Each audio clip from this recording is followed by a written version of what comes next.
Assalamualaikum warahmatullahi wabarakatuh. Akkam nagaa fayyaa jirtanii daawwattootaa fi hordoftoota keenya. Nagaan isinii qabanne alhamdulillah har'aan tana aappii ajaa'ibaa tokko isinii qabadee dhufe. Aappiin isanis aappii baay'ee nama dasja'u. Aappii kanarraaf akka ittiin fayyadamtaniin abdiin qaba. San dura garuu warri chaanala keenyaaf haaraa yaatan hundinuu chaanala keenya kana sabiskiraayib gootanii nu cinaa dhaabbachuudhaan laayikiin immoo baay'ee nama viidiyoo namaa oofa. Haala saniin jechuudha. Nu cinaa dhaabbachuu hin dagatinaa isiniin jaa. Okay, amma san ta'edhuma aappiin kun aappii baay'ee nama fayyadudha. Liinkii qofa waliif ergitanii akka ajaa'ibaatti ijisa nama ja'a. Aappii kana mee isiniin agarsiisa. Yuutuubii keenya immoo carcar orootu jettanii sarchi gootanii isinii baasan boodarra sabiskiraayib godhuu hin dagatinaa.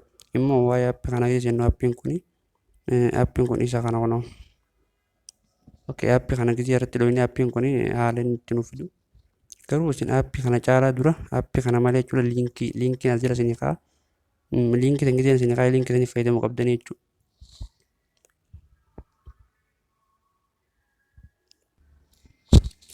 Aappiin kun jalqaba giseniif seentanii akkanatti isinii bana isin asirra dhuftaniiti saayinii aappii kana gootanii jechuudha. Liinkiin diskiripshinii jala isinii kaa'u sana tuqxanii sammuu giseen akkatti isinii bane boodarra saayinii aappii kana tuqxan jechuudha. Erga kana tuqxanii boodarra giseenii fi isin itti galfattan boodarra akkana isin fida. Garuu isin immoo erga liinkii san tuqxanii boodarra maal godhuu qabdanii? Egaa erga saayinii aappii gootan boodarra haala kanaan isin fida. Asirratti bakka jalqabaa kanarratti jechuudha. Asirratti maqaa keessan fuul neemii gootan jechuudha. Maqaa keessan eegatti katabdanii boodarra itti aanutti immoo gad dabartanii maqaa jechuudha. Keetuma hanga jechuudha. Aan Abdurrahman Salaas hanguma barreessa kana jalatti illee barreessita. Immoo kajalaa kanatti iimeela keessan itti guuttanii jechuudha. Iimeela keessan eega itti guuttanii boodarra haala gadii kanaan ammas itti gaddeemtanii jechuudha. Iimeela keessan eega guutan boodarra ammas gadii kanatti paaswoordii keessan itti guuttanii jechuudha.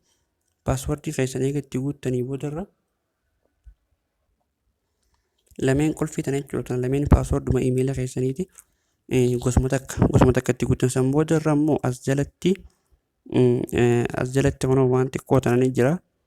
Waan xiqqoo tanaa jira waan tana raayitii gootan. Egaa raayitii gootan boodarra san boodarra ammas maal gootanii saayinii aappii gootanii jechuudha.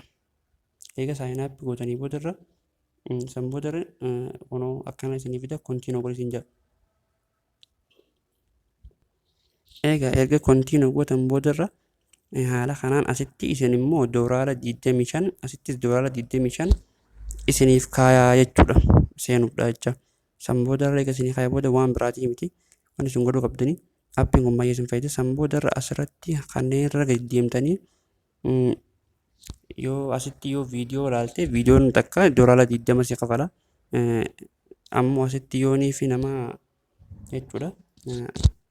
Asitti immoo yoonii fi namaaf jechuudha ergitee asitti kun doolaara 20 viidiyoo asitti doolaara 100 takka immoo yoo nama saayiba keetiif liinkii keessee fi ergiteef nama jechuudha doolaara 100 siisaa baachuun sanis yoo akka seene jechuudha.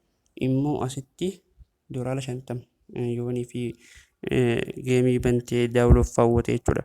Aappii kana jechuudha. Haala kanaan isin hisaabonni biraa wanti akka gootan hin jirtu. Immoo kaasirratti isin agartan kun namootni jechuudha ammaan tana maallaqa baafataa jiru. Waan aappiin kun aappii kijibaa sun ta'an aappii dhugaati. San booda asitti kan dhuftanii kaash aawutii kana agartanii kaash aawutii kana tuqxanii jechuudha. Kaash aawutii kana eegitee doolaara 200 fa'aa 400 fa'aa gaattan jechuudha. Baalaansii keessan asirra laallattan. 89 irra jiran bakka gisee 100 giseen baatan isin agarsiisa. San booda immoo gad dhuftanii ammas asitti kaash aawutii kana tuqxanii jechuudha. Egaa tuqxanii booda garuu immoo doolaara 200 hin guunne 200 guutinaan jedhu doolaara 200 gisee guuttan xawwaalii isinii fide jechuudha.